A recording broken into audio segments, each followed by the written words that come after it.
All right, let's talk about a tradition that I think a lot of people misunderstand. You see all the skeletons and skulls, right? But this holiday isn't about being morbid or scary, not at all. It's about color and food and family, and it's actually one of the most vibrant, most profound celebrations of life you will ever find. Okay, let's just stop here for a second, because this single idea, this is the heart of Dia de Muertos. It just flips the entire concept on its head. It's this powerful reminder that, yeah, we're honoring those who passed on, but the party, the celebration, is really for those of us who are still here. Exactly. So this is not a somber, sad occasion. It's a joyful annual family reunion. The whole belief is that for just a little while, the border between the spirit world and our world, it dissolves, and that allows the souls of our loved ones to come back and share in a celebration with their family.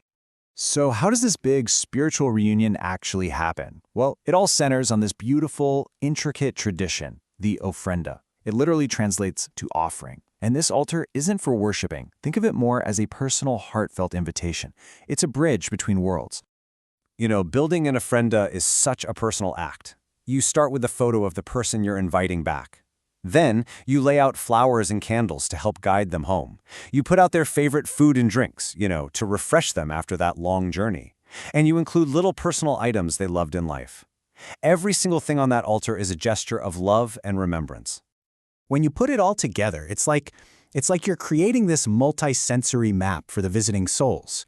The really strong smell of the Cempasúchil marigolds and the glow from the candles, they literally create a path from the cemetery right to the front door.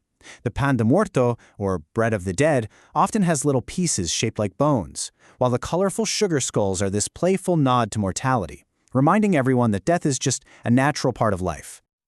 But where in the world did this incredible tradition come from? Well, its origins are this fascinating story of cultural collision, of fusion, and it's a story that really tells the history of Mexico itself. So for years, this has been a huge debate among historians and academics. Was the Day of the Dead just a holdover from ancient pre-Hispanic religions, or was it actually an import from Catholic Spain that just sort of took on a local flavor? And you can see the two sides of the argument pretty clearly here.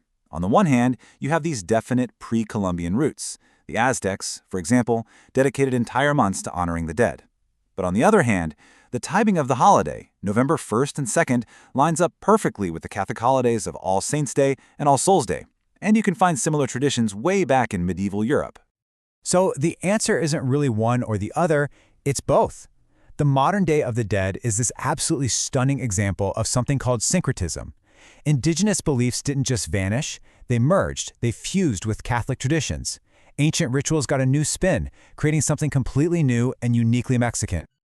And there's probably no single image that captures this new identity better than that elegant, iconic skeleton who has become the face of the holiday, La Catrina. Her story is just incredible. She actually started out as a political cartoon by José Guadalupe Posada, poking fun at Mexicans who were trying to imitate European styles. Then, decades later, the famous muralist Diego Rivera took that image, dressed her up in these elegant clothes, named her La Catrina, and put her right in the middle of his mural about Mexican history. And just like that, he turned her from satire into a national symbol. Okay, so fast forward to recent times. This deeply personal family tradition has just exploded from local communities onto the global stage, and that has changed everything. A huge turning point was back in 2008. UNESCO stepped in and officially recognized its cultural importance. They basically said, hey world, this isn't just a local festival. This is a treasure of humanity, a living tradition that needs to be preserved. And then, Hollywood got involved. The opening scene of the James Bond movie Spectre imagined this massive Day of the Dead parade in Mexico City. It looks so cool that the city decided to make the fake parade a real thing. Then, of course, the movie Coco just beautifully explained the holiday's core ideas to millions of people all over the world. But all this global fame has also sparked some really important conversations about commercialization and how to protect the authentic meaning of the ritual. So after all of this, the traditions, the complex history, its modern pop culture moment, what's the ultimate message here? Well, it brings us right back to where we started. This right here, this is the essential lesson. This celebration isn't an obsession with death. It's the opposite. It's this profound understanding that by acknowledging death, by looking it right in the face with humor and with love, we learn to appreciate life that much more. It's a reminder that our time here is limited, and that's what makes it so precious. Ultimately, what the Day of the Dead really teaches us is that our relationship with the people we've lost, it doesn't just end. Memory becomes a living, breathing thing. The act of remembering becomes an act of love, and it leaves us with this powerful question.